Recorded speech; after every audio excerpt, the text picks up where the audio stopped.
Everybody to the John and Friends cast this week. I have finally managed to nail Bob down. He's here permanently from now on. Matt is doing We'll kill off Bob next week. some sort of exams or something. Who fucking needs them? Who knows? I don't know. Fuck him. Phil is here as always, and we have Misunderstood Canadian filling in the fourth spot this week. So welcome, welcome back, Bob. We just call him Newt. Just N-double-O-T. That's just easier than Misunderstood Canadian all the time, isn't it? Or you can call me Canadian, you know, Or- that's a good name too. Or you can vomit and call him Canadian at the same time. Just Canadian! So, since If I you're... want to wind him up, I'll just call him American. I don't give a shit. Anyone has that opinion as an American, and Americans pretty shitty people, so... So, since you're our guest from the start this week, Nick, what have you done / played / done / played this week? I would probably say at best that for the little time I've actually had in playing a game today, or this week, sorry, I would say maybe Apex Legends, League, and what was the third one? Oh yeah, Anthem. I played a little bit of Anthem to try it out, but it's not that bad in my opinion. How'd you feel about sort of the general thing with the reviews and stuff like that and what they've been saying? I generally don't give much of a shit. Like when it comes to like anything, like when people talk about like ratings, like for movies, games, anything, I generally don't give a shit about the review, like the ratings and the reviews, because like if I like it, then I like it. Like it's just how it is. I care about my own self-enjoyment, not about other people's self-enjoyment for that factor. Fair enough. So I think like I do understand where people are coming from for the loading screens. That's the only thing that I understand from when they talk about that. Loot, yeah, it's a bit of pain in the ass when it comes to weapons, because yeah, it's with the ultimates, it's a bit how do you put it?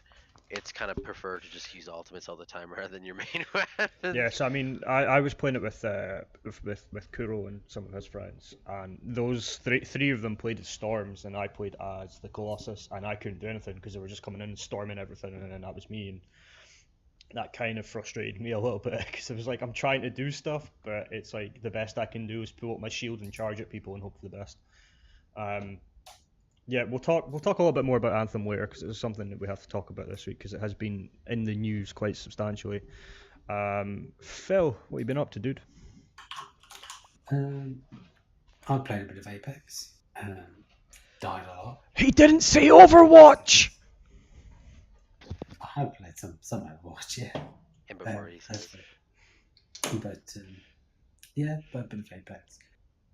Been struggling a bit on my stream. I don't know what the issue's been, but lagging a lot on the stream. The computer seems to be able to run over. Yeah, so that played a bit more last night, yesterday, or the day before. Yeah, it's pretty much it. Apex is actually pretty good as those games go, but I feel like I need to put a lot more time into it. I think Apex for me personally has been one of the best battle royales I've actually played, because it is essentially Titanfall, and Titanfall is generally pretty fucking good, which is a shame that I say we steal Phil's PC and uninstall Overwatch and what other bad games are on it. Phil doesn't play bad games. Phil won't even entertain the thought of playing a bad game. Will you, Phil? What are you talking about? If he's playing Overwatch, he's playing a bad game.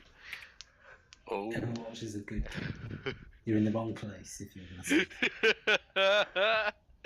Before a bunch of tryhards.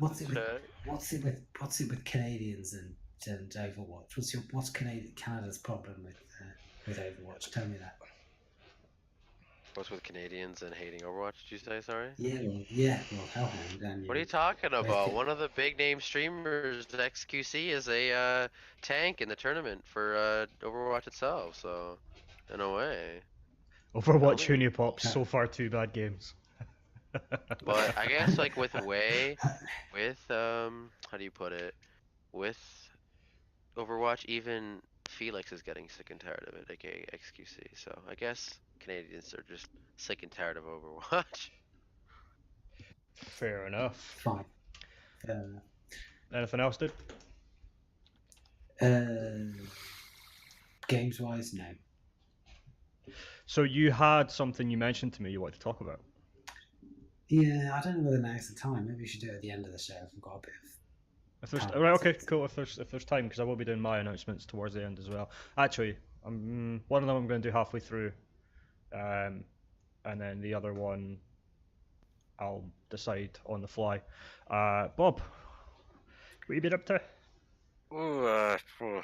Well, mostly real life types of things, and a little bit of Minecraft is pretty much all I have played. What, in the last 3 weeks? Yeah, Uh, a little bit of StarCraft in 3 weeks, but in the last week it's just been Minecraft. But you went to see Brian Cox as well, didn't you? What was that I like? did, yeah. That was actually spectacular. He's really upped his game in showmanship. That's Bob, your mate. Yeah. Darren's in the chat. Hey. Yeah. Me and Darren went out, got some ice cream from the place up the road. It was good times. Welcome. I've been It was trying to nice get to him to bring some people in, and he's finally done it. So welcome. I hope you enjoy the show. I'm really glad you've come along, actually, because I was sitting thinking to myself, I hope Daz turns up. It'd be amazing. And he has. It's great. Uh-oh. Jocker, you're also new. Welcome to the podcast, my friend. I hope you enjoy the show. So for me, I have been Nelly always wants food. yeah, biscuits, cake, ice cream. I sense a theme. Stale bagels. Let's not get into the conversation about Nelly's stale bagel again, shall we?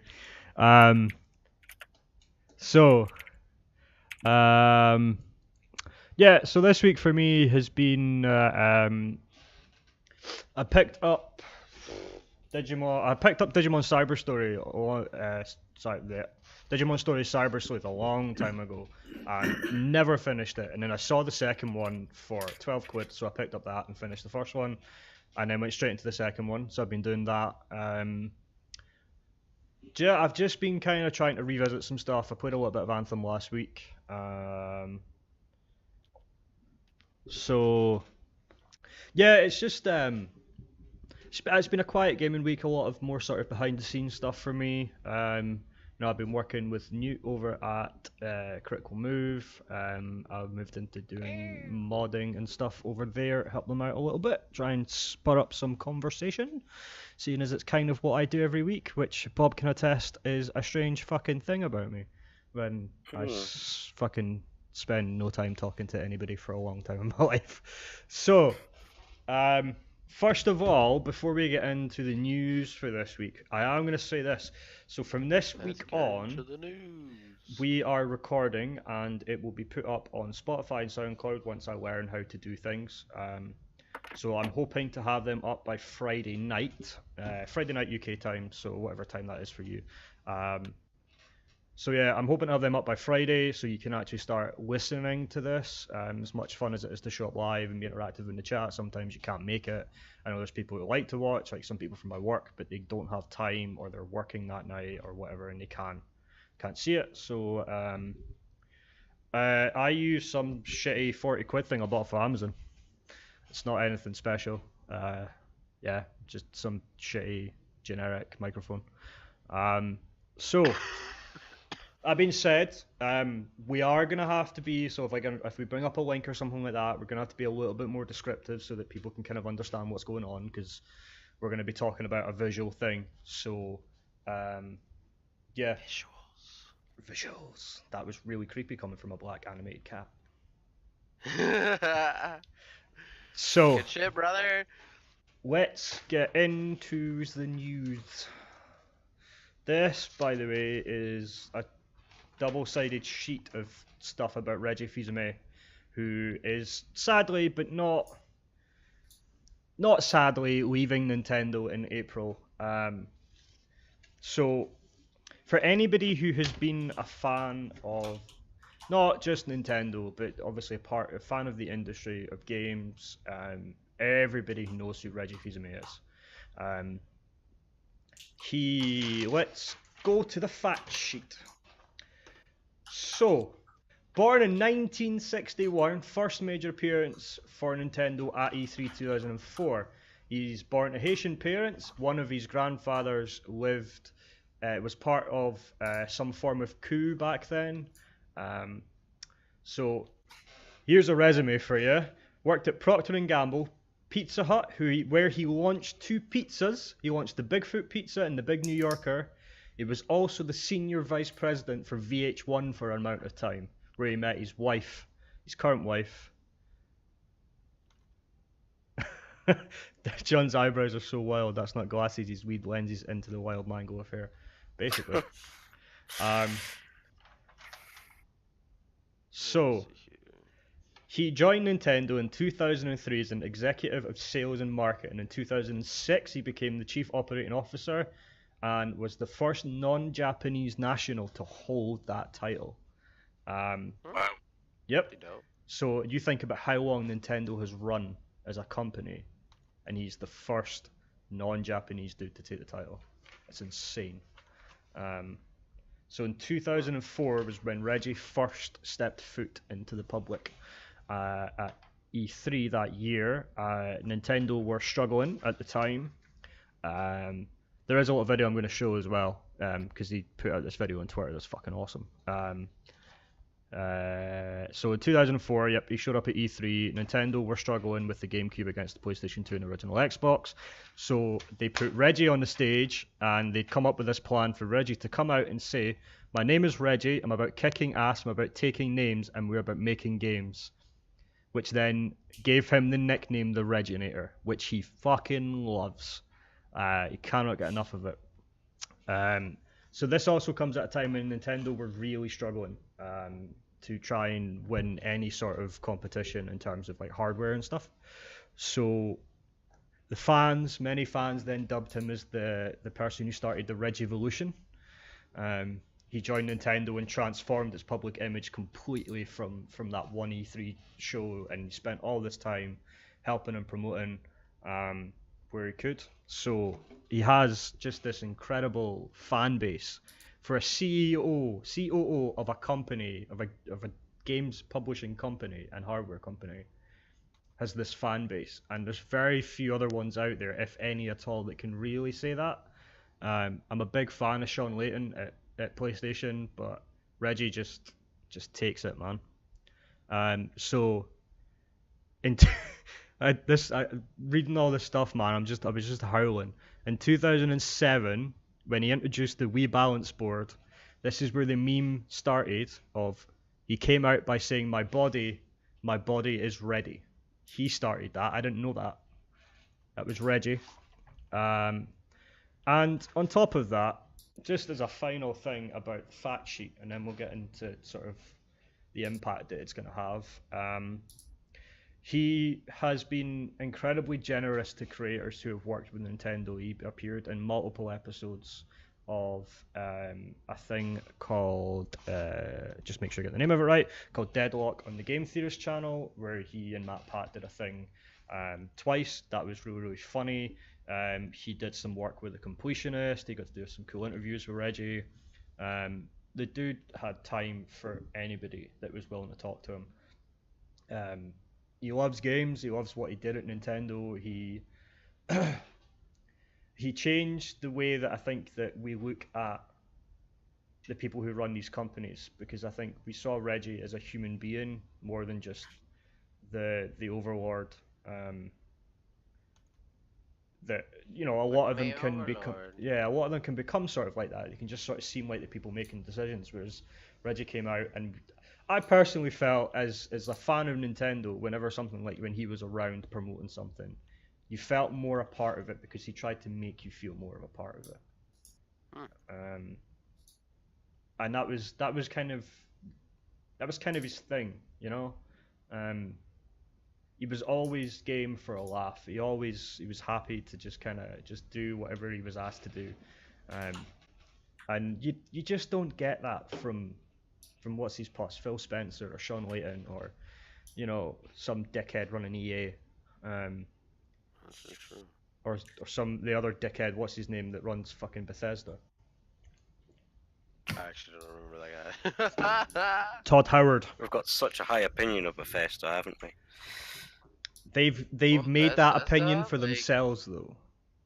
I think with Bethesda, like the most stupidest bullshit that they've done with Bethesda is the fact that fucking they still run that fucking old fucking engine. Like This- that, I just don't fucking understand. This like, is a come on. topic that has Yeah. come up almost every week of the show, is Bethesda in one way or another. They've always managed to creep their way in. And it's not that we're deliberately hating on them, but they're not exactly making it hard to hate on them. Yeah, So, I can understand that. like, I'm interested to get sort of the general idea of what your knowledge of Reggie is, and kind of how you feel now that, you know, he's handing that over, because he is handing the title over to somebody called Doug Bowser, which is kind of fitting. But then the idea ran through my head of, is he going to kidnap Nintendo's princess? You know, is that what's going to happen? My princess. So, what, I mean, Phil, for like somebody who's not really Nintendo inclined, I guess, we'll say, like, what, It's not a sexuality; it's a gaming preference. for the listeners, I'm sticking the middle finger up at Bob. Like, yeah, What's your so for you not opinion? being like sort of Nintendo inclined, what did you think of Reggie? Did you ever see much to do with him? Like, I've never heard of him. I still don't really know who he is, even after you've been talking about him for 5 minutes. Don't know who he is. I just know he's some old dude.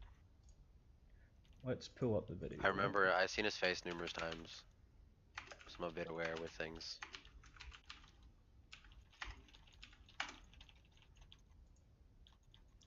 Hi, Nintendo fans. Reggie here. Watch this video. By now, you may have heard the news. Yep, I'm retiring.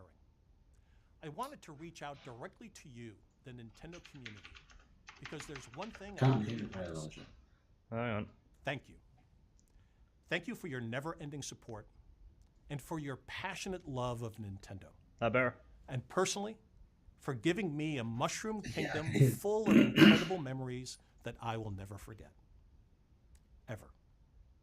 From the first time I saw the nickname Reginator, I realized that Nintendo fans share a unique sense of community, Oh yeah, a Robot bond Chicken. that He goes did that as beyond well. just the love of video games. For these past 15 years, I've been honored to be included as part of your family. Just as you understand that Nintendo always tries to put smiles on faces, well, let me tell you, you put thousands of smiles on mine. As I head off in a couple of months to spend more time with my wife, my family, and my friends, I'm handing over the controller to Doug Bowser. In April, Doug will become the new president of Nintendo of America. Doug is a passionate and powerful leader, and a guy who in his youth probably spent too much time in front of a Donkey Kong arcade machine. Inside Nintendo, people already know him as a driving force, and you'll come to see that too. And I ask you, with a name like Bowser, who better to hold the keys to the Nintendo castle? Doug has a strong relationship with Mr. Furukawa and all the teams at NCL and NOE. So I know that together, our teams will continue to surprise and delight. You know me as a gamer, so you can probably understand how incredible it's been to work at Nintendo, one of the signature experiences of my life. I leave in good health and good spirits, and believe me, my body is still ready. In April, I'll be dropping the title that's meant so much to me, President of Nintendo of America. But I'll retain one that means even more, Nintendo fan. From the bottom of my heart, thanks again for everything. You are the best.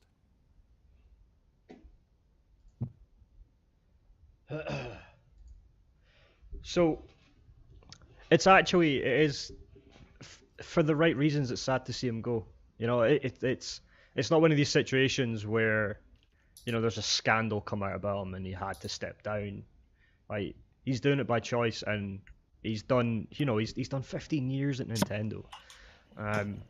and he's done a lot for Nintendo in that 15 years. So, for me personally, I know you'll never see this, but Reggie, thank you for what you've done for an industry. You kind of made things more entertaining to watch, certainly for Nintendo side of things, and you made some things possible that nobody ever thought might have been even remotely close to possible. I'm sure his hand is very deeply involved in this Nintendo and Microsoft crossover thing that's going to be happening. Well, rumored to be happening, which is basically happening. So yeah, from Nintendo fans everywhere, and even from some externally, unlike Phil, thank you. Well done. You've done an incredible job for 15 years, and hopefully Doug Bowser works out, because I think everybody's going to be keeping an eye on that from now on to see just how good he is, and hopefully he's learned a thing or two from Reggie. So, next up is going to be Anthem. So, Anthem, since it released, I'm doing quotation marks here because it's had many different releases. Its early access release was in the same condition it was when it was in beta, so the load times were horrific. The catch-up thing, because the load times were horrific, you end up on this sort of endless loop of loading. There was the infinite load screens that were happening. It's generally been written down to have bad loot mechanics, just completely, non-unique weaponry, binary choice system that didn't actually do anything. And it's kind of just been generally getting slated by the critics. Now, this isn't a Fallout situation where I'm talking about a game I've never played. I have played this. I've tried to play this on multiple occasions. I took the Origin Early Access trial for 10 hours, and I'm not saying that I hated my time in it. I had issues where I got pissed off, but I didn't hate my time. It just feels like there's no BioWare soul in there. It doesn't feel like they put much of themselves into the game. I said this in Critical Move. Shit!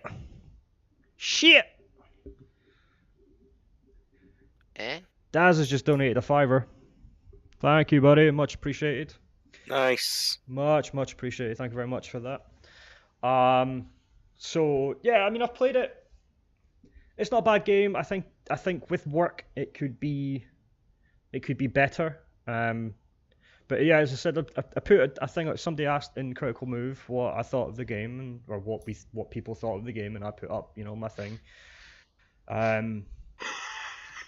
It just feels like there is something missing from it, and I think 3 months extra development time, it could have been the biggest game of the summer.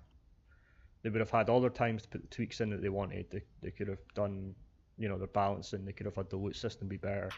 But as is the case right now, you have these games that are supposed to be these huge games release essentially unfinished.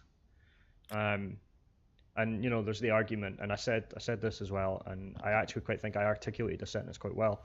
I feel like we're going down a path now where we are excusing broken games because they can get patched. There's always a day one patch, and I think that is now an excuse that publishers like EA, like Activision, are relying on too heavily.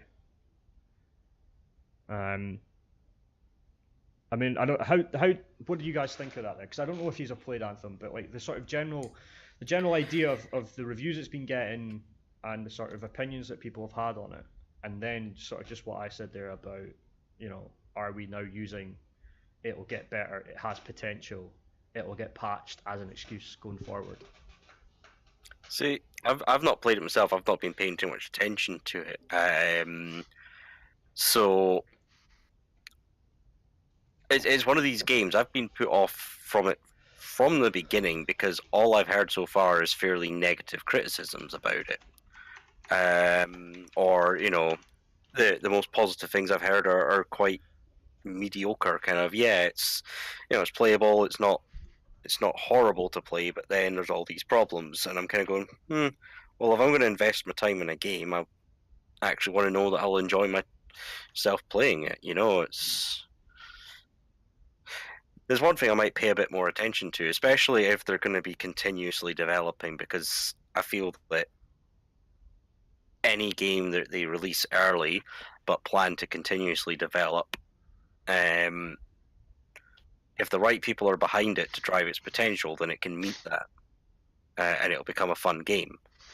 But should we be accepting of the fact that that's now the case, even though this game is, it's not released in a condition where you could go, oh, this is a perfectly fine, serviceable game as a service that will get better.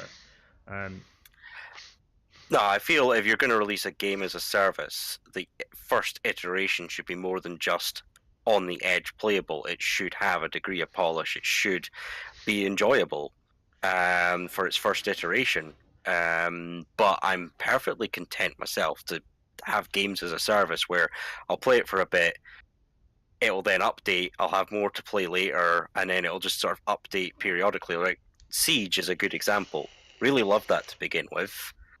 And it's improved quite a bit over the time. They've redone levels, more operators. I haven't played a lot lately.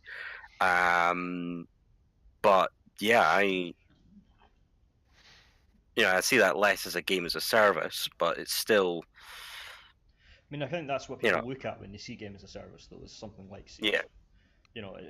It's the same game that gets updated with like new content, but ultimately, what the fuck are you doing with that fucking animated cat?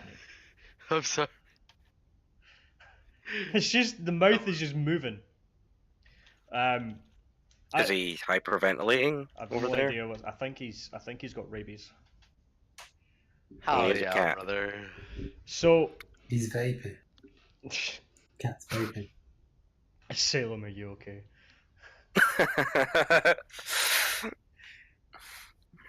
Actually, that's not a bad way of Watching the putting it, villagers is with it? the pitchforks. They're coming for a witch trial. It's AAA Warframe, but with all the mistakes of a AAA gaming and none of the lessons learned from Warframe's own life. That's not a bad way of putting it. It's pretty brutal, but it's not a bad way of putting it. There is a lot to be learned from Warframe, because Warframe was fucking terrible when it first came out, but it has substantially got better and better and better and better as it went along. It's free though, isn't it? Warframe is also free, yeah. I mean, the one thing I will say to BioWare, say for BioWare, is to my knowledge, the DLC they're going to be releasing will be free.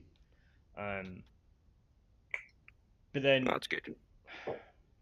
I didn't play much of Destiny 1, but Destiny 1 is the same principle, and yet it was far more polished, and everything felt far more unique in terms of like class builds and weaponry, and then what you did. While it was short, and an Anthem, from what I've heard, is short as fuck. You got to play up to in the VIP demo. You got to play the section of the game that was in mid game. Now I got a 10-hour trial. I have 3 hours left on it, and in 7 hours I've got to that midpoint. Which for a game like that, and I think this is where also the sticking point comes from, is for a game like that made by BioWare, short is not what people are used to. And I think maybe if they decided to put someone else's name on it, it might not have been so bad. But because BioWare's is on theirs, and they have a reputation, they have a notoriety for making these long story games that have choices and consequences, and this doesn't have any of that. It doesn't have BioWare's soul in it, of what they do and what they make. BioWare are a different company now from what they were when they made Knights of the Republic and the original Dragon Ages. But you can't. Knights of the Old Republic was so good. You can't. KOTOR memories, indeed. KOTOR 2 especially. So, I mean, you've played it, Newt. What do you think then? What do you think that it's going to get better? Do you think it? I think it's kind of like, if I remember correctly, it's kind of like, how do you put it?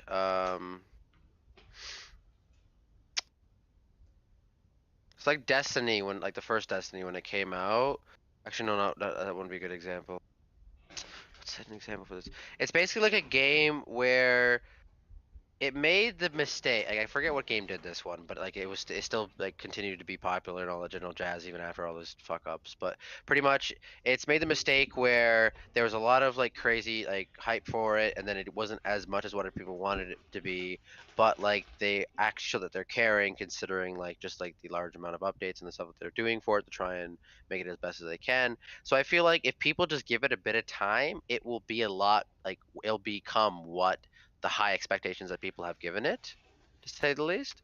Because right now everyone just has these high expectations of what it should be, and there's a lot of people who are just like, for me, for example, who are just content to an extent of how it is right now. So give it maybe a few months or so like that, and it'll be a lot better, and perhaps your high expectations will be met with it. So I think, considering how BioWare is as a company, they're willing to improve it. So it's like, why not? As long as you give them time and then be open-minded with it. So what about you then, Phil, from like the sort of outside perspective of it then? Because I don't think Anthem's a game you're ever going to look at. I've looked at it. I watched a few streamers playing it just to see what sort of game it was. Like, when it was still doing their demo thing. Yeah. I thought it looked okay, but nothing really spectacular. It just looked like a normal shooter, except you can fly, and so it's just like a lot of other loot grinding games that there's tons of. Obviously, no idea about how the length of it plays, but it didn't look particularly exciting. In terms of the releasing games before they're ready thing, some of that, like the loading thing, I mean, they're never going to tell you how to test that till they've got 1 million people playing it at once. So you could give them a bit of credit for that. Not credit, but leeway. So then that's a bug that they'll just have to iron out. See, when it comes to testing, you can set up rigs that can simulate hundreds of thousands to millions of users. It does require a fair bit of infrastructure investment, but it is possible. And the other thing is, it's not going to deal with the latency and all that. You'd have to set up people in every country doing things all with varying rigs of varying quality. And technically, they could still emulate it though by just having the emulation come from European servers. Yeah, but the costs of that do start to rise. Sorry to cut you off, Phil. I didn't mean that. The costs start to rise when you start trying to emulate in different geographical locations, like across continents and oceans. Sorry, Phil, carry on. Yeah, well, I mean, yeah, that you can't actually test the real world usage until it's in the real world, all those users. So that's really the main point there. That I expect to get patched. In terms of releasing games when they're not ready, there are different.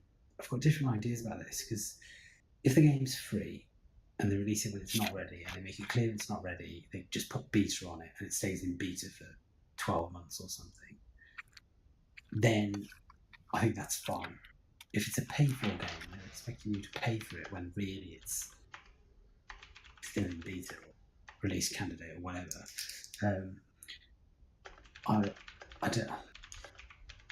I think it does them more harm than good, because what they'll do is the game, when it gets its most marketed, is just before it gets released. That's when all the hype is about it. If people play it and it's shit, people will hear about it. Other people won't buy it. It won't. It's no good fixing it in 6 months or 12 months when everyone's forgotten about it. Especially with so many games that are all kind of the same. So it's obviously bad for the consumer, but from a business point of view, it just doesn't make sense to do it. See you later, Daz. Thanks for coming by and the donation, dude. Much appreciated. We'll hopefully catch you next time. Toodles, Daz. Sorry, Phil, carry on. I just wanted to catch that. Well, that was it, really. So, a couple of things. What you were saying, Phil, makes sense. Like John, we played 7 Days to Die for a while, and it was an all right game. But after a while, we early access, and we played, and we played basically what we paid for. So, you know, and that's fine because I got it super cheap. So, yeah. Yeah, we didn't Just- pay full price for that game. Just before moving on to what you were going to say there now. So, a couple of interesting things though. So the hard drive, so the loading screen thing is actually based on the client side hardware. So anything sort of over a certain amount of years old in terms of hard drives, they've optimized it as best they can. So the infinite load thing is a bug. But the slow load times, that's down to your internal hardware. So my hard drive is only 4 years old and it had problems. So they now optimized that in a patch. But should I have to go out and buy a new hard drive when something like this comes out for it, or You shouldn't buy a hard drive. You shouldn't have any spinning rust drives. They have all SSD. Get yourself a nice. Yeah, but 2 Phil, I don't have the money terabyte to thing go out and buy that shit. You know what I mean? To be fair, I don't either. I got a 120 SSD off of Bob, otherwise I wouldn't have one. Like that is the only reason I have an SSD, because even though they are getting cheaper, they're still too expensive. To go out and get something high capacity, they're still too expensive. It's high capacity, but what you need to do is get a nice M2 256 for your main drive, and then a 3 terabyte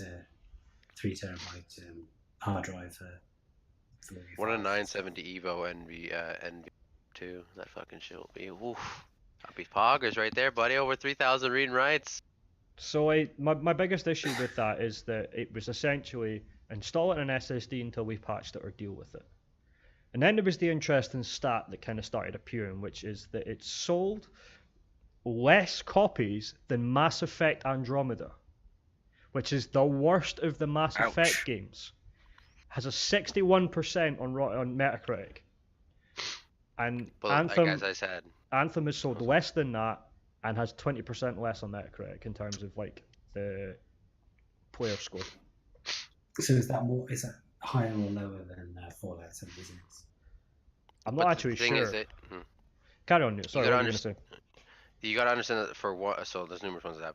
One, you gotta understand that there's actually was a lot of hype around Anthem, to say the least, and a lot more people were looking to critique it once it came out, because they were like, this is the last leg of BioWare, for example, like the last chance to prove themselves, da, da, da, da. So there's obviously going to be one more critiquing than Andromeda, and then there's also going to be the simple fact of when it comes to people potentially not wanting to buy the game because they don't know if EA is going to ruin or not, so it would sell less than Mass Effect. So, and then back to the other point too, yes, like all this issues with the Anthem right now is going to bring down the sales and all that general jazz for Anthem, but it's like No Man's Sky, for example.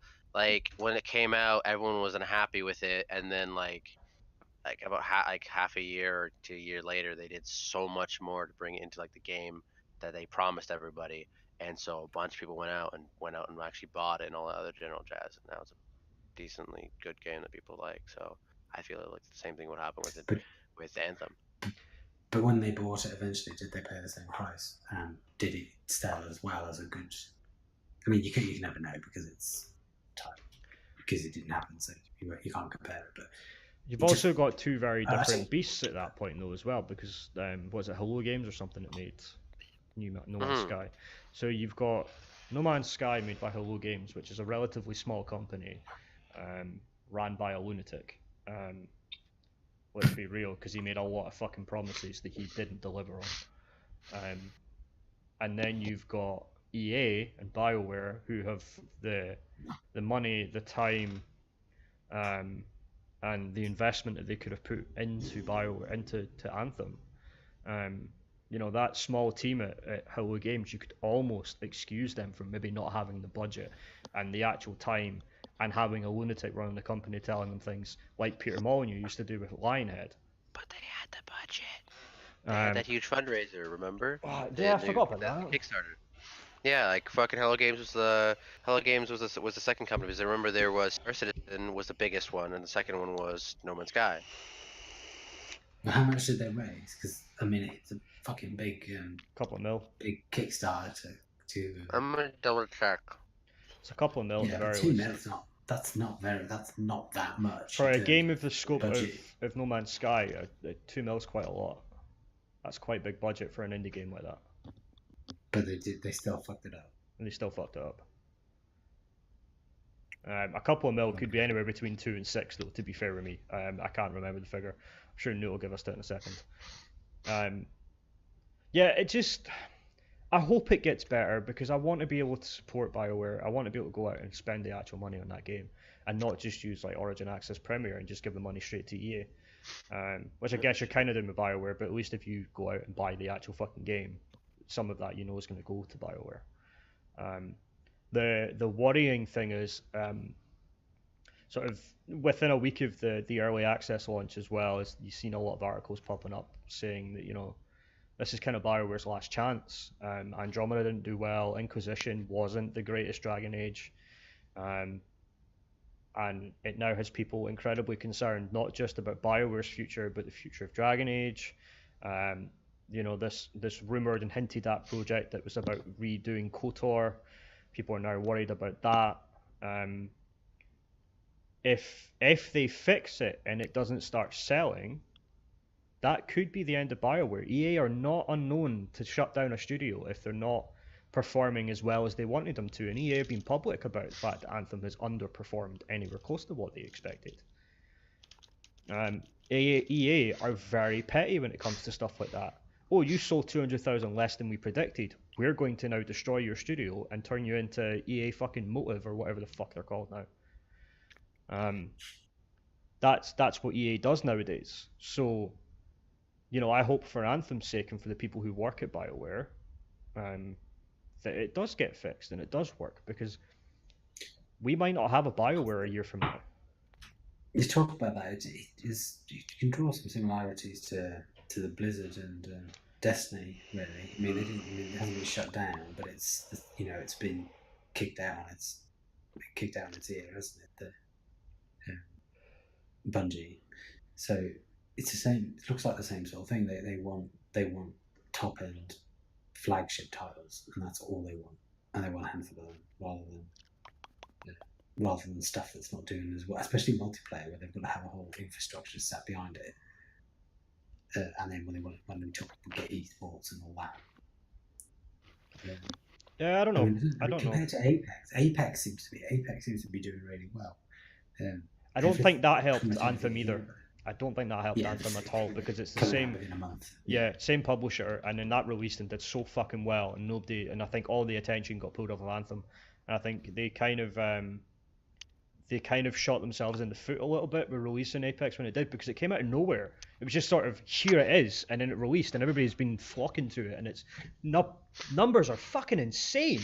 Still, sort of 2-3 weeks after it's come out, it's fucking nuts. And it's free though, isn't it? Like, I mean, it's free, and it's in the Fortnite, PUBG, Black Ops style thing. It's the type of game that everyone's playing at the moment. Yeah, I mean, you're not wrong there either.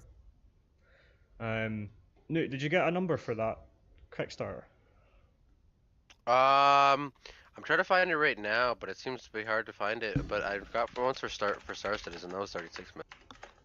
Yeah, Star Citizen was a weird one that's still not out, is it? Not fully, no.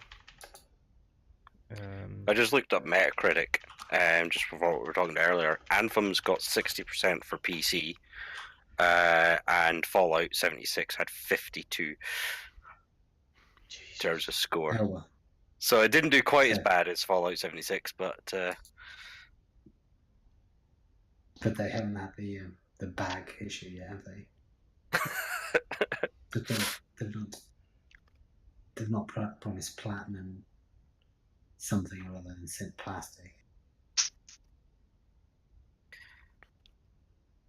I'm just trying to find the number myself for this.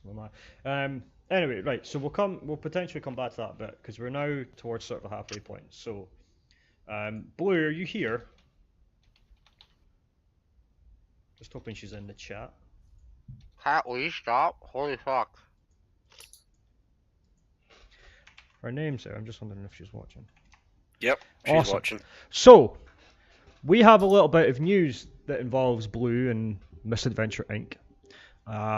Blue has decided that she wants to open an Etsy store and start selling prints.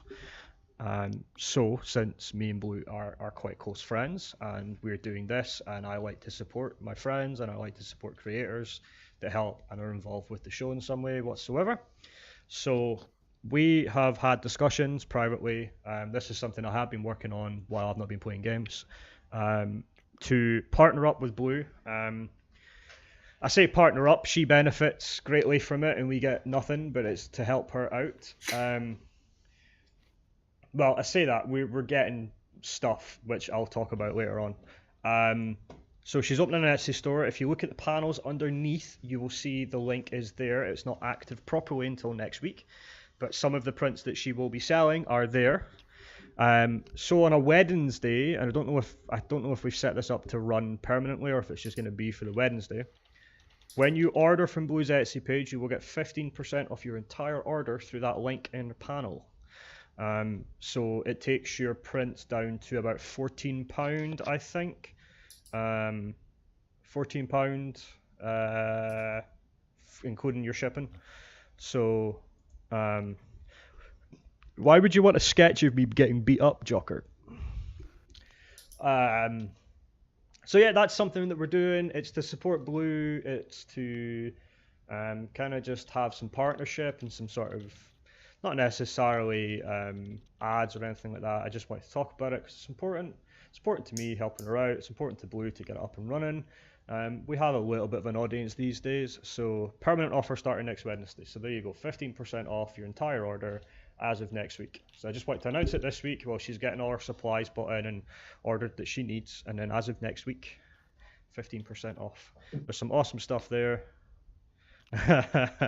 Steal your figures. Well, that's a legit reason, that, I think. What, you mean all of them? I mean, there's some more. Some more over there. So, that's what's happening. I have another announcement involving Blue later on as well, because there's lots of stuff going on. Phil, do you want to talk about yours just now, or do you want to hang off a bit longer? I can talk about it. Cool. We'll talk about it now. Yeah, this isn't exciting, but it does involve everyone, and I'd like everyone to join in who wants to. It's come up a bit off the back of the conversation we were having last week, when it was telling us about his server and about the effort that you have to put in and things like that. And I thought, well, wouldn't it be nice if there was a server where you didn't have to put in any effort? That would be great. So since I've started streaming, I've been in various Discords, and the main thing is I never have time to talk to them. I can't keep up with them. They move too quickly or too slowly, or we've probably all done it.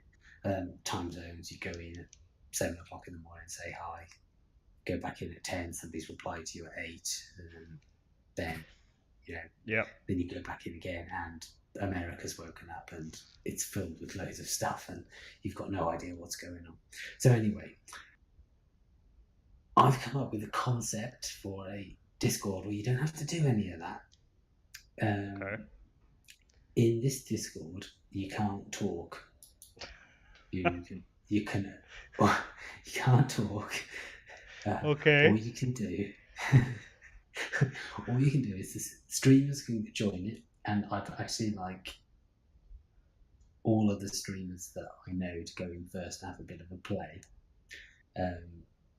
When you go live, you will get a live thing, so your colour changes so everyone knows you're live, and it's organised by game for the main games or game type for the less less big games. And then supporters go in as well, and they can follow a streamer based on what they're playing. And the idea is, instead of building a community on the Discord, because that's what everyone else does, when actually the streamer wants a community built around their stream. So the idea is it's a landing space where you can go in, find a small streamer playing a game you like, go to their stream and talk to them there. No slow moving chat, because there is no chat. I've added a looking for games thing as well, looking for groups for various games. So first, I just want to know what you think as an idea just imagine it to start with. Say just the guys in your server, a couple of the others who watch. If you could use it as a place to find out who's streaming immediately, and then decide whether you want to go to that stream or not. Phil, it's fucking insane, man. I mean, I'm curious. I am genuinely curious. It's just fucking insane. It's insane enough that it might work. Fair enough. Fair enough. I'll give it a look. Absolutely. Oh shit. Do you want to post it in the chat? Go Nelly Oh. says she likes Still it. beat It's insane. It- Yeah. It Okay. hasn't. Um. For now, don't spread it any further for now because it's still. It hasn't even got a logo, so blue. Well, let's not put it on the internet then. Yeah. By putting No, it on the it's internet. fine for the people. It's fine for the people watching. I mean, the people in the chat are mostly people that anyone who's in the chat now can come and have a look. There's some stuff I need to paste into it.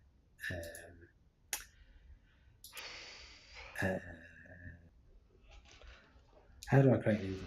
Got how to do it. Invite people. There you are. Oh, God. I don't know. To be honest, while I thought you might not think it's a good idea, I didn't think you'd burst out. I'm not laughing at the fact you had the idea. I'm just laughing at the insanity of it. It's like I'm not laughing at you.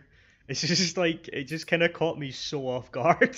That's all it really is. It's just like what? Oh wow. So would you still be building this via Discord? Like kind of like have rooms, but no one can actually post comments to? The room, basically the only rooms that are looking for group, and obviously the instruction rooms like the roles and stuff. You can Yeah. set up your stuff. I've got a bot to set up roles. Well, I've just posted it. It's been in there like 20 seconds, and nobody else has joined. So obviously it's a bad idea. Let's just delete the server. Yeah, 20 seconds. Yeah, give it 40 seconds, and then we'll call it. Hang on. There you go. I should be in it. I've called it an uncommunity. It is the community. Uncommunity. Where'd it go? No, don't load up Steam. Honestly. It's like using anti-patterns in software dev. It's like, hey, there's this really well-established way of doing things because it works well. Let's go the other way. Yeah. And sometimes that actually does work out pretty well because you can then free yourself from problems that arise from sticking to a hard structure. Sorry, Phil. I need to stop Yeah. laughing, man. I'm trying to wrap my head around it. Like, I genuinely don't It think it's a bad seems- idea. I don't want you taking this as me as ridiculing it. It's not a fine. bad idea. My It's head is like, supposed to be what? Oh wow. Okay. So, Ah. okay, so John, if you go into roles and click streamer, and then if you click supporter, it should give you a role if the bot's working, which it might not be. What, like the fucking reaction thing? Yeah. Oh. Yeah. it's Give me gone one. red. And Nelly's gone blue. That's right, and it should give you the streamer roles group now, John. Nelly won't be able to see it. Yeah. And then you can click podcast. And you can click the first one, which is podcast, which is A. Yeah. And hopefully, because your Twitch is joined, you can also put your age in if you want, but that's optional. I'm an old The bastard. bot hasn't picked you up as streaming just yet, but that's probably because you just joined. Maybe you refresh the V. Anyway, okay. So obviously the idea is really blown away as two people have joined. Oh. Okay.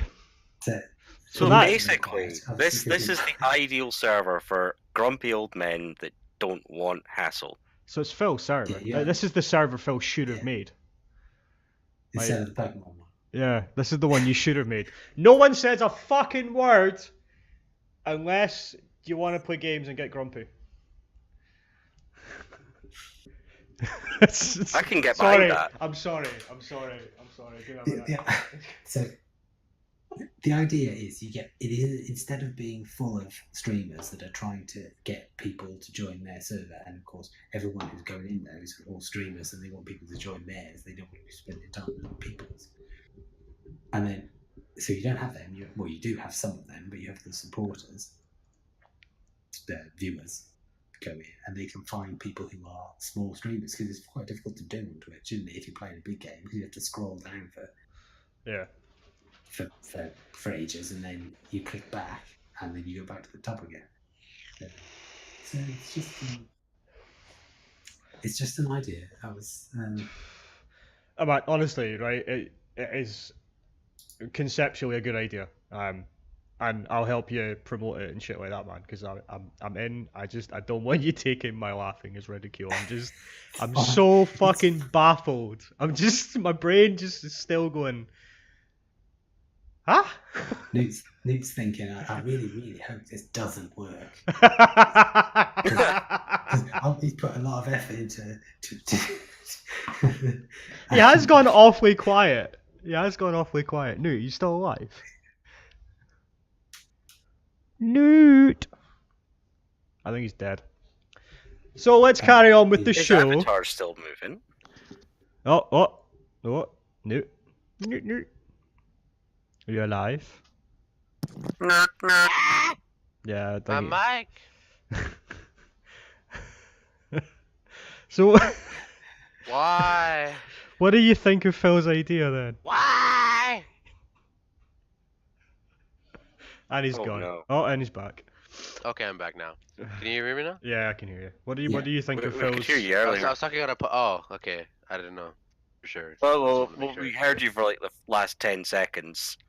Oh, I didn't Before know. that, I just said why and then fucking left because it wasn't working. Okay, so what do you call it? It's not actually a relatively bad idea. I will admit that me myself, who doesn't like fucking socializing at all, sure as fuck likes the idea. But coming from a perspective of understanding a lot of people's opinions when it comes to the community aspect of things, I can definitely see you getting a lot of fucking hate though, because it'd be like, what's the point of this community? Because part of networking is supposed to be socializing and more of doing it's basically there's gonna be some people who are gonna be a little shit. Which yes, like you do go around that by pushing the people to go into the streams themselves. But then there's just always going to be someone who's going to be negative about it because like, what if I don't want to go to the Twitch page and do that? What if I want to check Discord? They can join one of the other 5,000 other Discords that do that.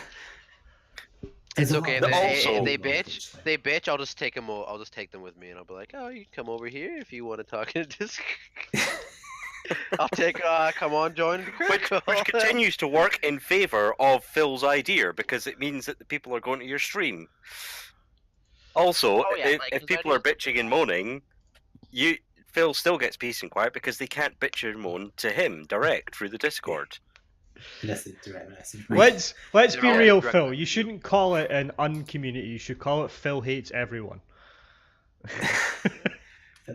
That's a bit negative. And I don't want it to be about me. You notice that I've got the same colour thing as you. Yeah.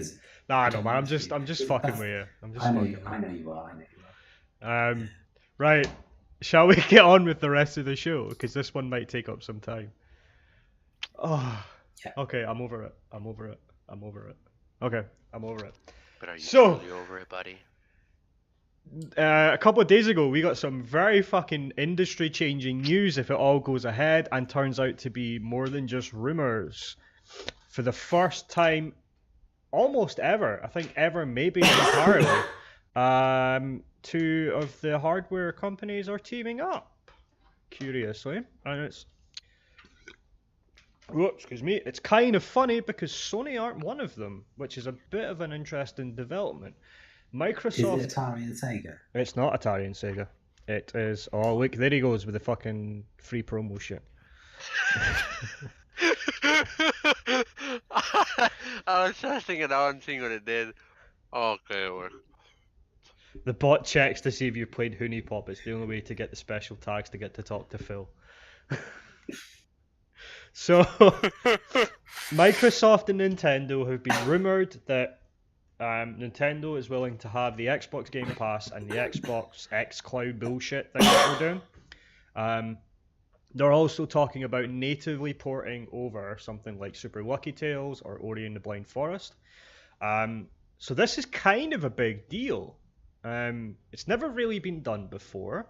We have two hardware people that have hardware companies that have always sort of been, we're about us, we're not about you, but they're the two that have been the most in on cross-platform.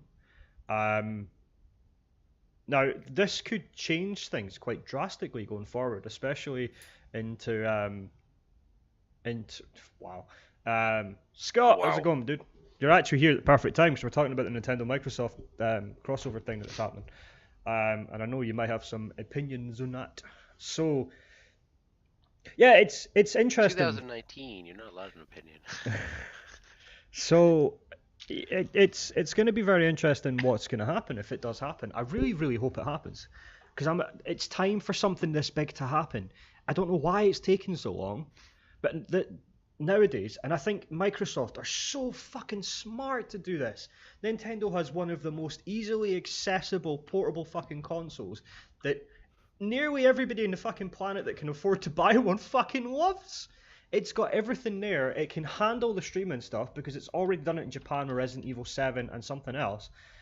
It's fucking nuts. And I think the thing that excites me is not necessarily that Microsoft are going to have their stuff on there. It's that Nintendo might finally be breaking down that wall and willing to put their stuff on other platforms.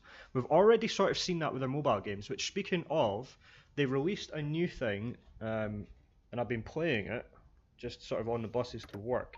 It's called Dragalia Lost.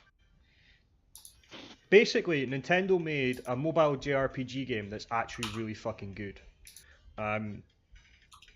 It still has your standard mobile game tropes there, but there's actual decent gameplay in it. There's a lot of voice acting. There's proper cutscenes. It's really good, and top quality. It shows you what happens when you actually fucking throw some money at a mobile game.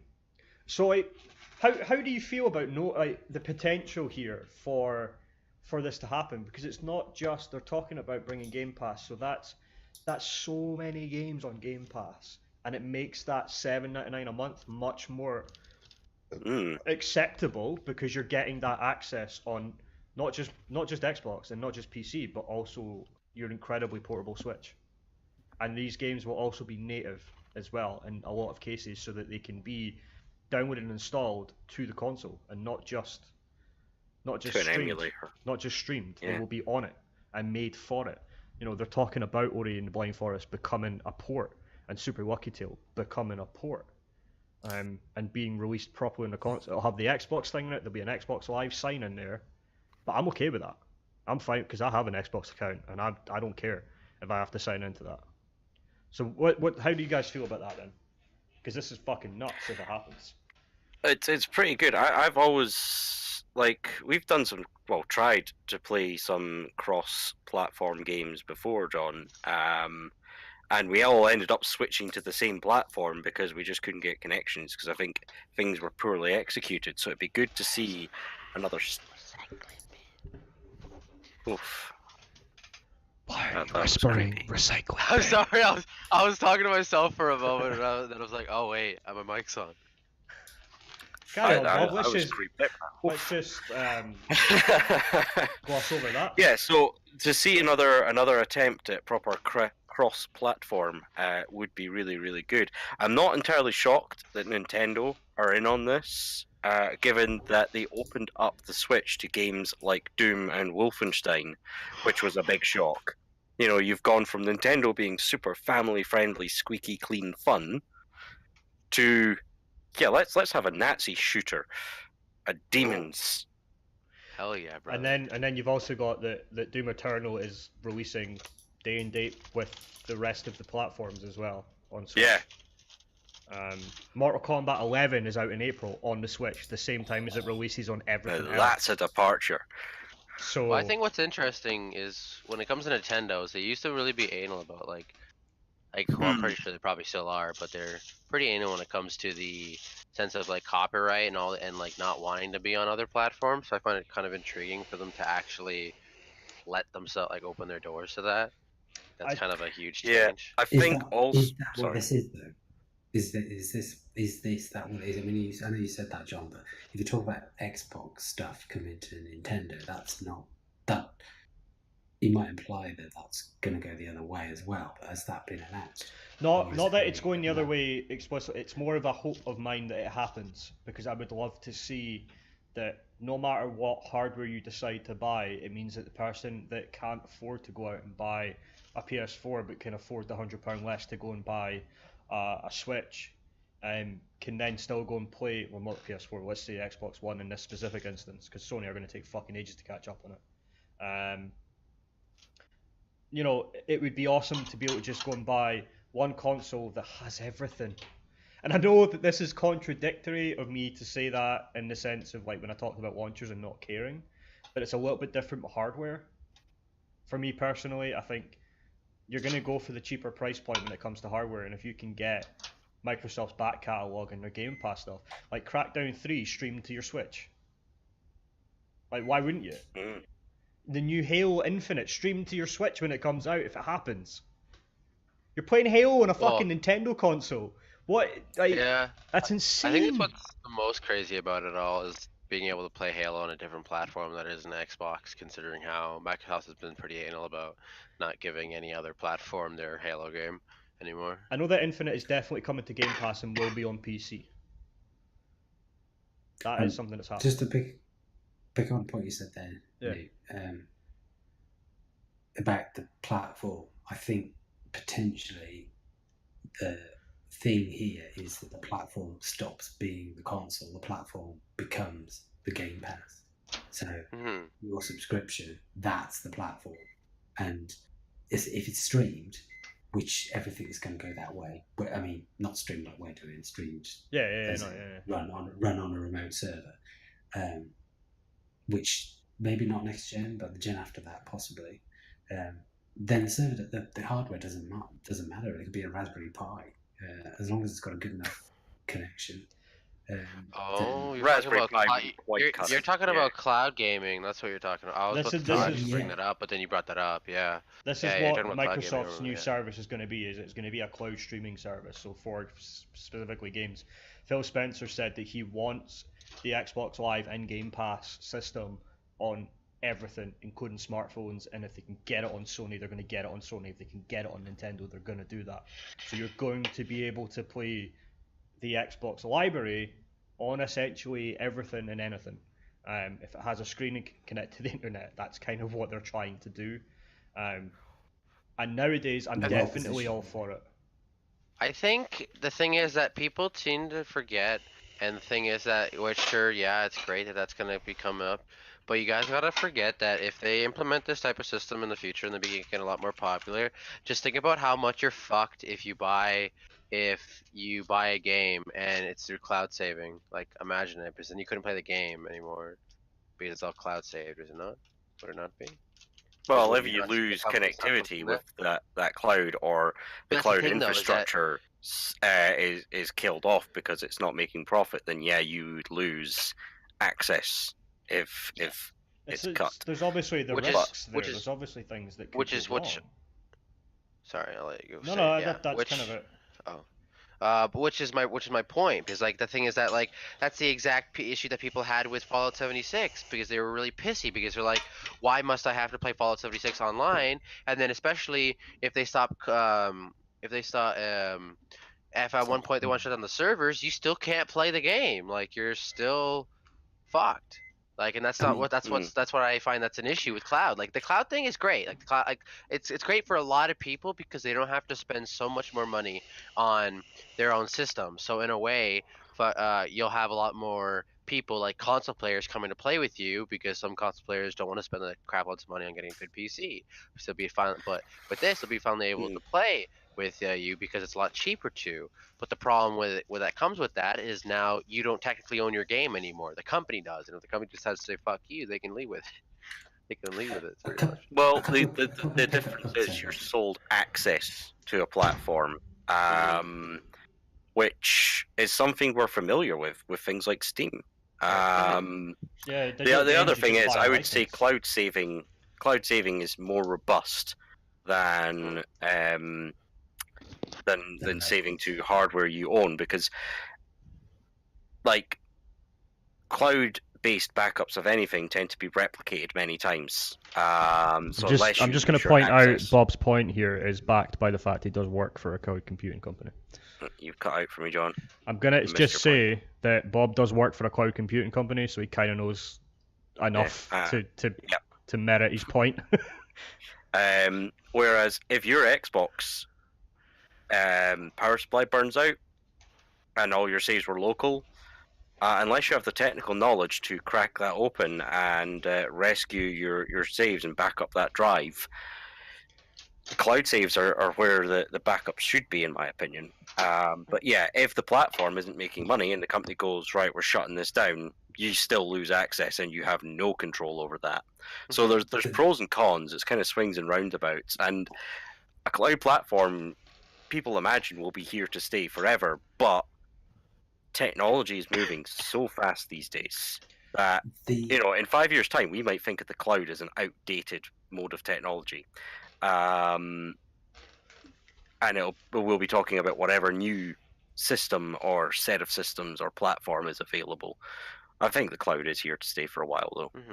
Oh, you'll definitely be here to stay for a while. It's just the thing is that, like, I think like with saves, like with your save files like that, yeah, it's fine. Because like even if the company leaves, then yes, you just have access to your game and you just have to fucking, or potentially the company could just like release your copy, like the things to be like locally saved per se, like, before they go bye bye. Or like even if they didn't, you still can you can still have like your local. It would be good to have a hybrid saves.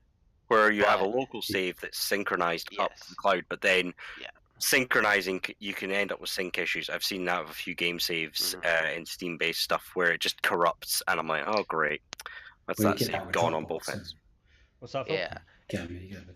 Well, the points I was going to make is that if most of your games are on Steam, or you don't buy the box copies on the console, you just download them, then if the service goes away and you haven't got it currently installed, it's gone.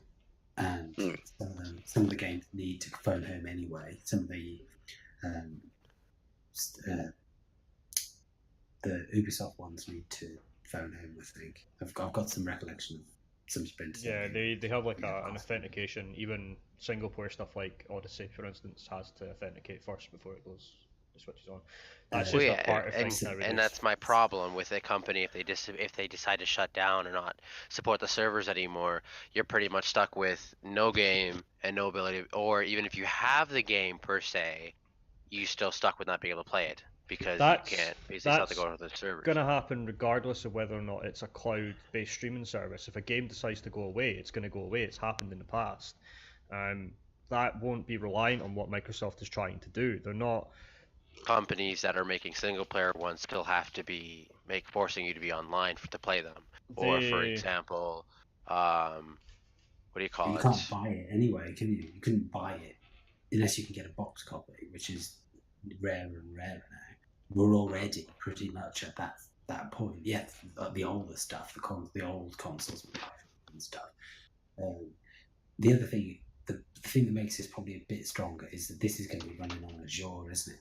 I mean, realistically, all of Microsoft stuff is going to be, and all the games that are on it are going to be hosted on Azure, and that's going to be, of platforms, that's likely to be one that stays around. This isn't Bethesda's own platform. Yeah, I mean, this is something I was going to say. Massive data centers. Can you realistically see this not making money? Hmm. Like, it's one of these things where you go, right, okay, so I can access the entirety of Microsoft's first-party software as of Sea of Thieves and onwards, plus whatever they put into Game Pass on my Nintendo Switch for $7.99 a month. That's a fucking no-brainer. That's double consoles and whatever the fuck is on Game Pass these days. I would quite happily put in the year subscription for that, because it's not a lot for the year for Game Pass either. I would easily put down the money on that, and I think I think Microsoft knows that, and I think Well, that's that's how much Netflix is. Well, Netflix any is company like knows that like you're willing to put down, you're willing to pay the service. Just like with like Origin Pass right now, people are willing to pay $20 to be able to play like any full game on the freaking Origin store right now. and it's working People for are them. willing to do it, and it's working for them. Like the companies are obviously going to make money. It's just the fact of like in the future, like think of you loving a game so much, and then you find out that that company is not going to support that game anymore, so the servers are going down, and you can't play that game anymore. That's always happened though. Ever since the online existed in gaming, that's always happened. Yeah.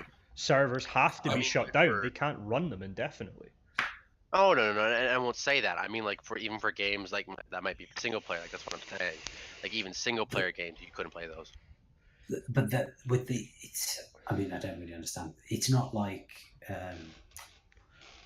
any if it's built into a consolidated service like a Microsoft service running on Azure, and you are the only person on the planet who wants to play a particular game, then the way I understand it is that the service would be able to spin up a version of that game to run just for you for as long as you want to play it. That's and shut it essentially down. the Yeah. idea. Yeah, that is essentially what's going to happen. Ah, And therefore there's no matter of them taking the server offline because it's only online when it's needed. It's and that's the primary use case of most cloud computing. Actually, what you're talking about there, Phil, is everything's virtualized, so you don't have physical hardware. It's all instant based on who's Yeah. currently accessing it, and that's what's going to happen. I think what Newt's trying to say is like end of cycle for that specific game, and I get what you're saying about the single player stuff, but Hmm. normally what will happen is the single player components of these games will still be accessible. They'll just shut down the multiplayer, or like say for instance if Ubisoft decide to shut down an online service, which by the way for one of the first Assassin's Creed multiplayer games they still have servers up for, they haven't shut them down yet, at least not in public knowledge anyway. They will probably be able to set it so that the game will not have to authenticate anymore, and then it would just be a case of the cloud still being able to run that specific thing. There is so much that is currently unknown because they are still technically rumors, but they are from like credible sources within the companies themselves. They've been corroborated with other people. Just neither company is willing to officially comment on it yet. But I honestly think that when it comes to it happening, because let's be real, if it doesn't happen now, it's going to happen eventually. I think this is going to be fucking huge. It's going to change the industry completely. And I think Sony are now realizing that they're maybe being left behind a little bit. Because, you know, there was all this stuff come out about Sony cross-platform, and there was an interview with Sean Layton that was essentially, all you've got to do is talk to your Sony rep, and we'll quite happily turn on cross-platform. You know, that's fine. And then it was, what's that new Advance War style game that just came out? I can't remember the name of it. There was a game recently just that came out. It's all Advance Wars. Everybody was going fucking nuts over it, and he came out on Twitter and went, "We asked them and they said no." I think there's going to be problems on Sony's side if they don't catch up. They need to catch up. Of course they do. They don't want to be left behind in this. Do you think they've? I mean, if we're talking about taking the hardware away, essentially, and leaving it being just as more hardware basic, being unimportant. Have they got a place other than making their exclusive games? Have they got a place left? Because Amazon is going to wade in here. Amazon almost certainly. I mean, Sony have got their own service. They have the PlayStation Now thing where you can play PS2 games and PS3 games, and they're all streamed, but you can download them as well. It's a little I'm bit talking more. about in the future. Can they get themselves to a position where they can, like Microsoft have got Azure, Amazon have got EC2, Google have whatever theirs is called, which Discord runs on. it's GCP for Google. Yeah, so they've got those. They've already got that infrastructure. Can Sony replicate that? I mean, they have to because they have I know PlayStation they're Now, big. which is a cloud-based system.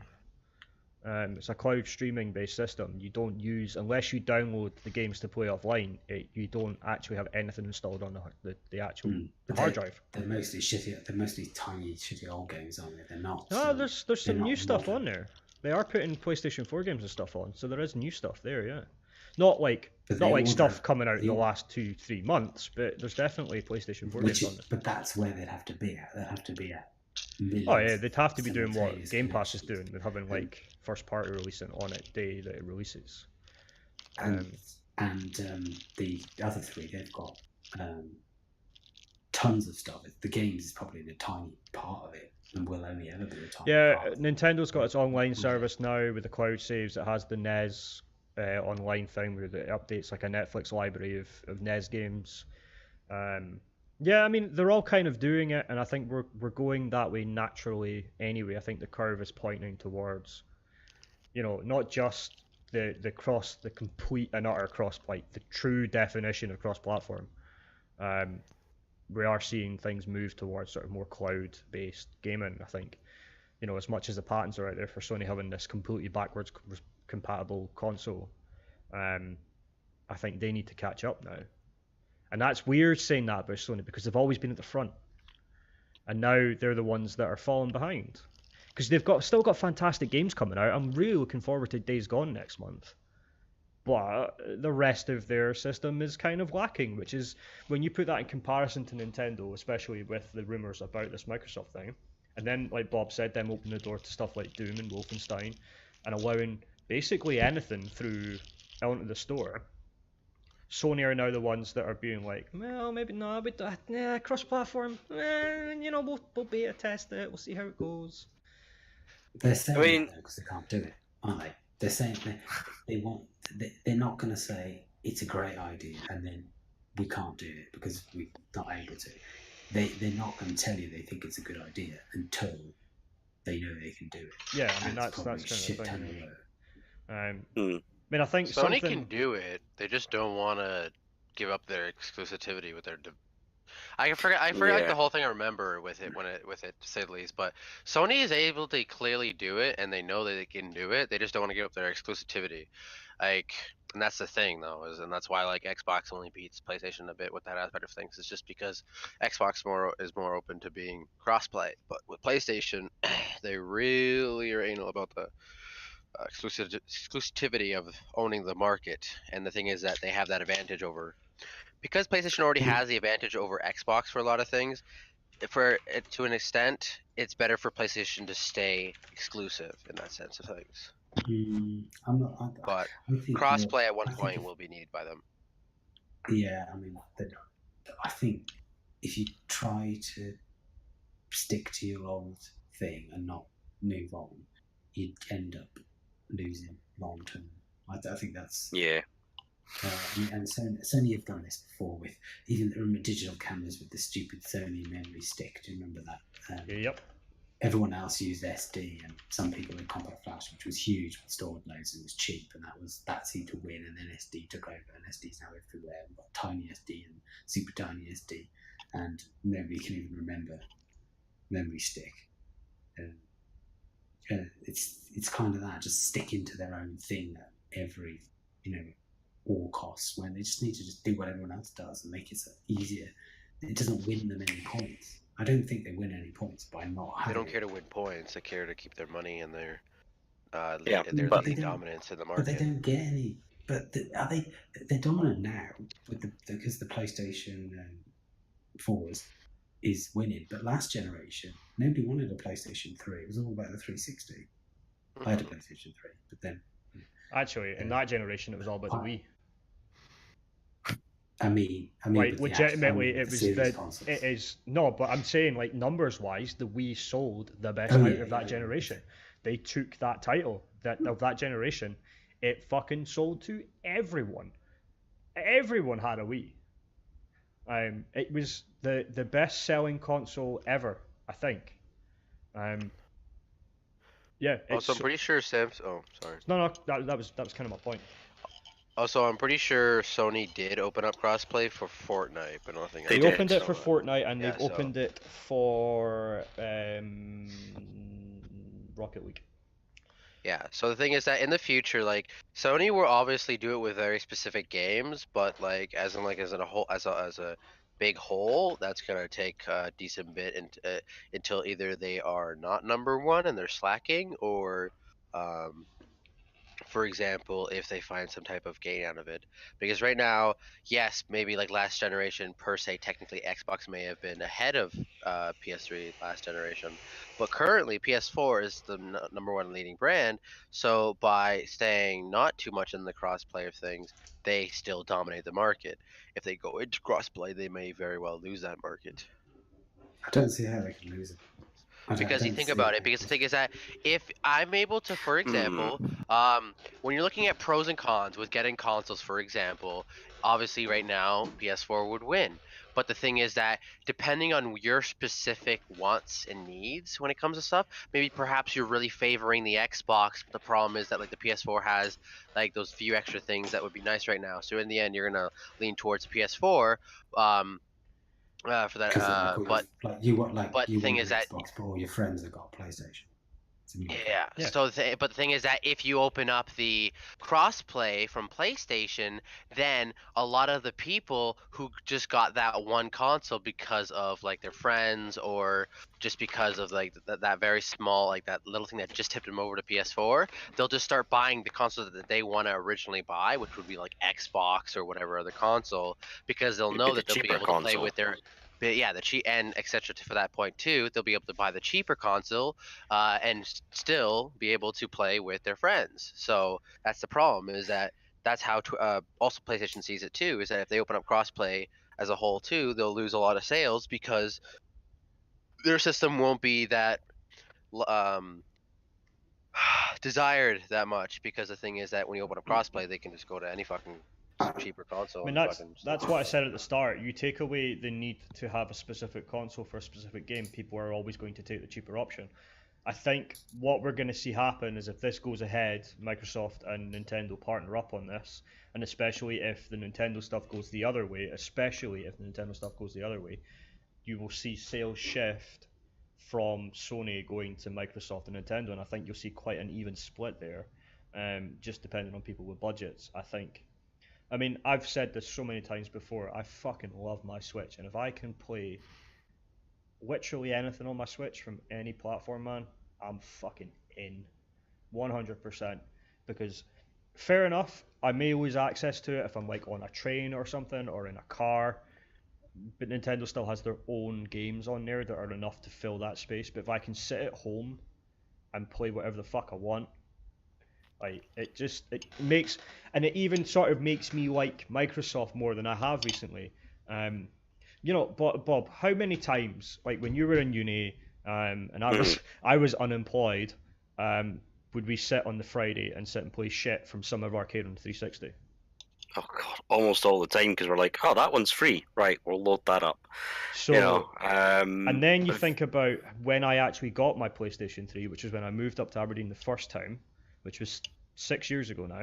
Jesus, Yeah. 6 years ago now. That was when I first bought a PlayStation 3. And that's coming from somebody who fucking all-time favorite console is PlayStation 2. To not have a PlayStation 3 until halfway through its life cycle, if not actually closer to the end of it, um, it says a lot about that time. The 360 was king, but then now, like, if I can use my Switch to play whatever the fuck I want, where am I going to go? I love my PS4, and there's great stuff on there, and there's great exclusives on there. And I think you're right, PlayStation don't want to lose that exclusivity, but I think they might have to keep up with the way the world's going now. At one point, yes, they will have to because they keep up. I kind of wish like the same issues that were like with the console aspect of things are kind of having with software-based platforms now, with like with Origin, Steam, Epic Games now with their fucking launcher and shit like that with the exclusivity. Um, it's becoming right now not a lot consumer friendly. Like right now, you've got the what do you call it? You play if you buy a game, if you buy a Uplay game off Steam, they force you to have Steam running while also having Uplay running. For example, with Epic Games, they're becoming less consumer friendly with their market or store page right now because they're paying devs to not put their platforms on other like other stuff like Steam, stuff, etc. Because no one wants to have like 8 different fucking launchers for games to be able to play the game. John likes They're it. like It's not that I oh, like it. I just don't John, care. John I just wants don't that. care. It's indifference. It's not that I like it. It's indifference. I don't care that I have to have something else running. It takes fucking 30 seconds to load it up and play the game. I don't care. It's just it doesn't bother me in the slightest. Well, yeah, in which like I think like that would be fine per se. I think like the main issue with it is that there's companies that are killing allowing the ability for games to be on numerous type of platforms, which should be something that we would want to promote for, because would you really want constantly games to be split up? Like for you, John, you personally don't mind, but for a lot of people, it's kind of a pain in the ass. Like it just adds in more things in which they have to have installed, like different. I don't know. Like I can't bring up every one of my. And I keep track of, for example, just like it's um, like what platform is this game on again, and then like it also comes into the other situation of, for example, that specific platform stuff being down, or just it just becomes into a whirlwind of issues, to say the least. I do feel like there's a simple solution to that though, and it's what I do. Mm. You know, if for instance you look at the stream just now, and for anybody who might be listening, I'm opening something on my desktop, and it's just a games folder where I just have the things there, and that if I can't remember something, then it goes in there and it launches from that. The icons are there. It honestly, like I get the sentiment of it. I do. I understand the sentiment from a lot of people being frustrated about having these multiple things. It just really doesn't fuss me whatsoever. It's just there's the icon, click it, it loads. You know, I can sort of understand the frustration more if you have to have something like Steam and then it runs Uplay through that, and it just doesn't. You know, I get that more than people having multiple launchers just in general. But I genuinely don't care. Like I go where the games are cheapest and where I feel like I'm getting more for it. And if that means that something's cheaper on Epic, then I'm gonna go Epic for it. That means that Well, yeah, obviously.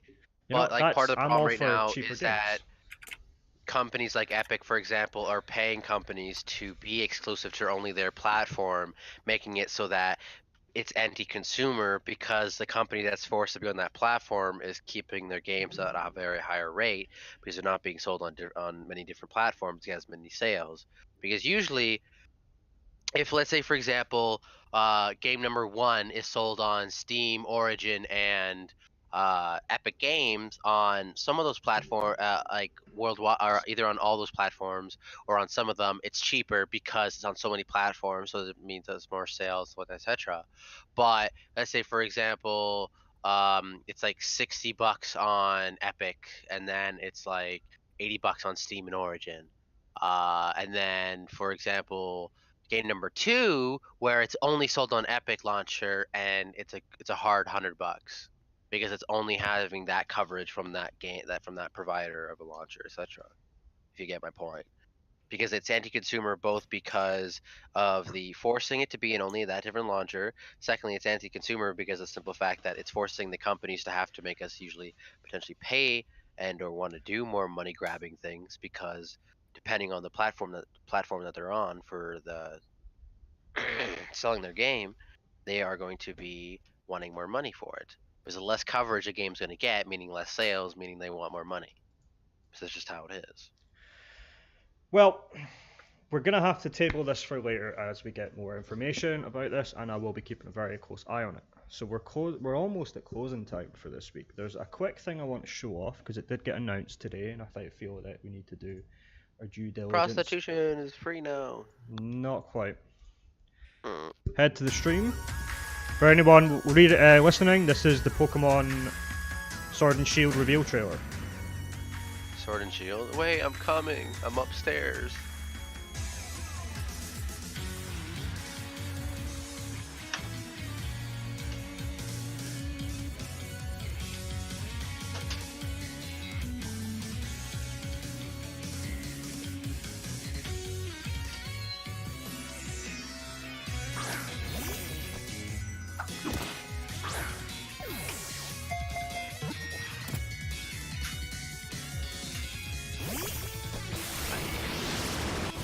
click it.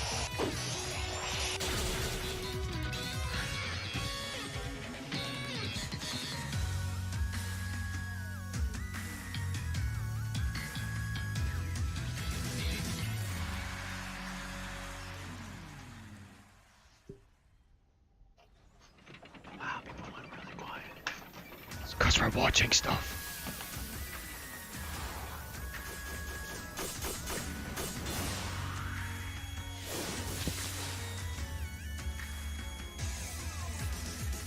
Here's your starters. Huh.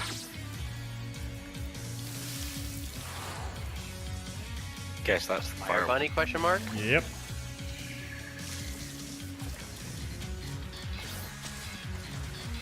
A different version of Squirtle. Mudkip more like.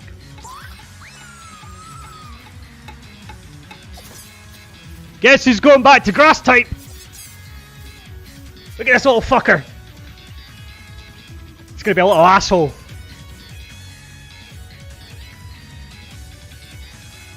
Oh look, it's Nelly.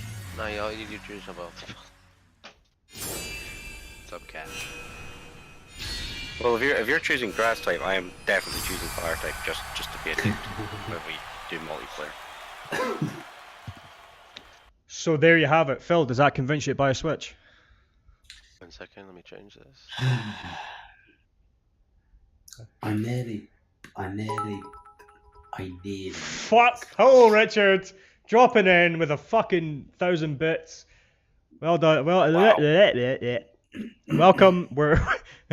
It's a perfect time to drop them because we're shutting down in about 5 minutes. So, sorry, Phil. What were you saying? I nearly bought a Switch for Let's Go. In fact, I was Let's Go's putting the good. money together.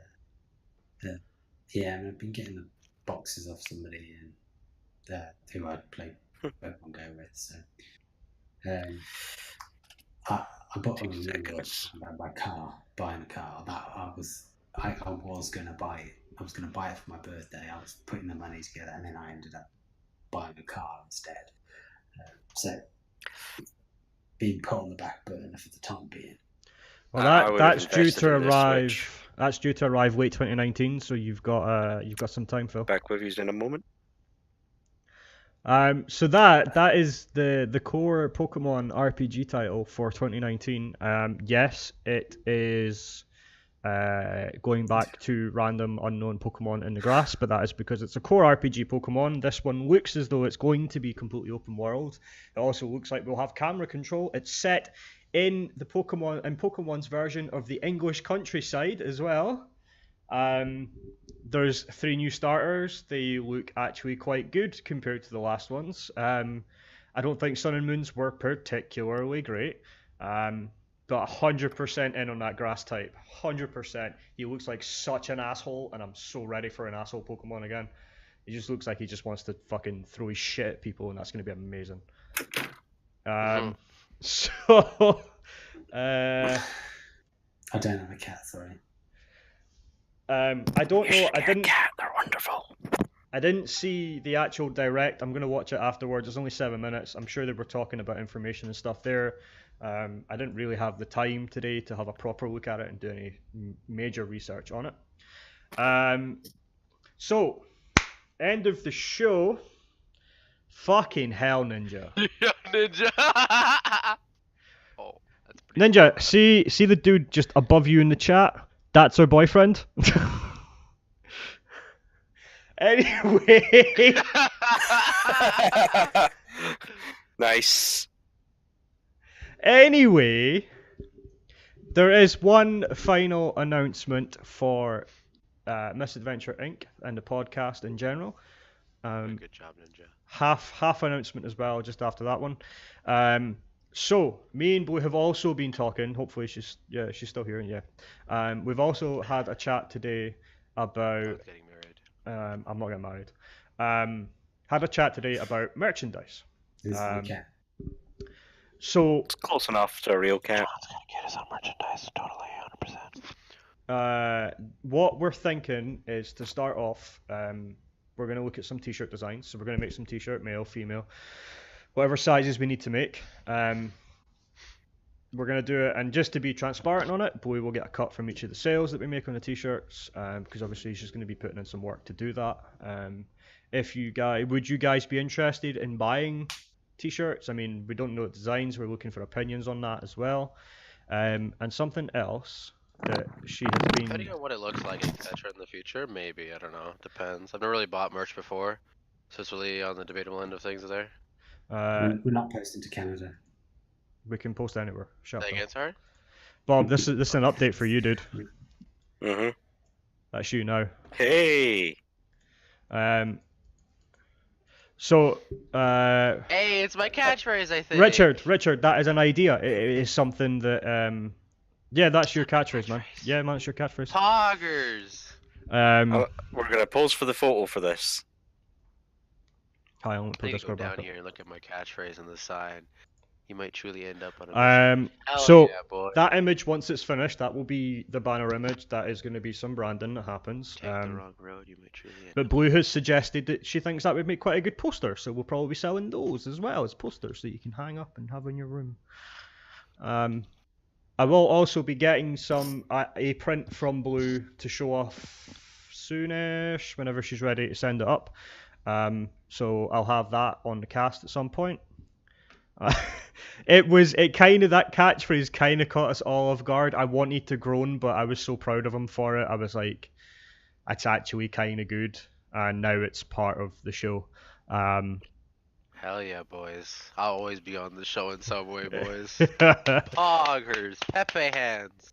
So, half announcement is we have potentially fixed the problems with Shitty Game Sunday. I found out what it was. Sony on the PS3 had HDCP, which is copyright protection, and they don't like you turning it off, so they don't give you an option to do that. That being said, it is very easy to make a workaround for it. My HDMI switcher doesn't work on my current TV. Does work on my old one though. So we're going to bring the old TV through. We're going to use that on Sundays. HDMI switcher through the capture card. Boom. Hopefully it all works. I'm going to test it out on Friday just to make sure. So, Shitty Game Sunday will go ahead with the game that was planned for last week. I still don't know what that game is. I still don't know what that game is, so I will find that out on Sunday. Anyway, guys, we are almost at 11 o'clock, so... Newt, what you got, buddy? Anything to say before we go? Bye-bye. Cool. Man of many words. Bob? Not many words today. Just my cat wants to say bye. Because he loves you. I'm gonna wheel the camera around. You might catch my other cat. There's the Tess. fat battle. Yep. She's shy. She doesn't like hugs. She doesn't like cuddles or kisses or that much in the way of attention unless it comes from either my wife or from John. Yo, I bet you'll love me, okay? So yeah, from me, my cats, good night. Phil? Yeah, I just want to start streaming tomorrow. Can I guess the game? I don't know what game yet. Overwatch. I guarantee you about 5 o'clock I'll see you doing some quick plays tonight. Anybody in? Yeah, well, the reason I play that is because people say yes. Legit. That's a yeah, so valid a reason. reminder about my new little Discord that which you can't talk in. And there goes my brain going, what? So far, we have 2 members, so it's obviously really good. You need to get on Twitter with that shit, man.